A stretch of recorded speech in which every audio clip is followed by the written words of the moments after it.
Hello everyone and welcome back to a new video. In this video, I'm gonna show you guys how you can know if someone has blocked you on the PlayStation 5. So if you guys want to learn how to do it, just follow the steps that I'm gonna show you. As you can see guys, I'm right now on the PlayStation 5 and this is how the homepage looks like. So as you can see guys right here, you're gonna find a list that includes your games and applications. If you go here to the game library, you're gonna find all of your installed games on this device. Right here, you're gonna find collection and also PlayStation Plus. If you go here to the left, you're gonna find PlayStation Store and PlayStation Plus. And right here in the top, you're gonna find all of the sections. Here you're gonna find games, media. Right here, also, you're gonna find search, settings, and lastly, right here, you're gonna find your profile icon.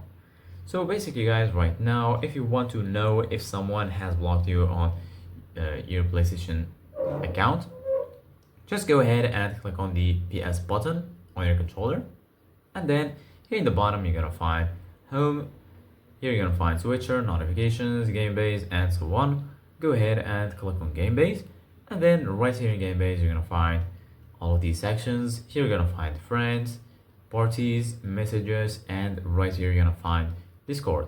So just go to friends, and then right here you're gonna find your friend list.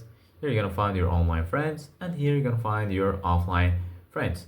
So here, if you don't find the person you think has blocked you in this list, that means he either blocked you or removed you from his friend list. So if you want to be sure, just go ahead and click on search for player, and then search for that person. If you don't find his PlayStation account, that means he blocked you on your PlayStation 5.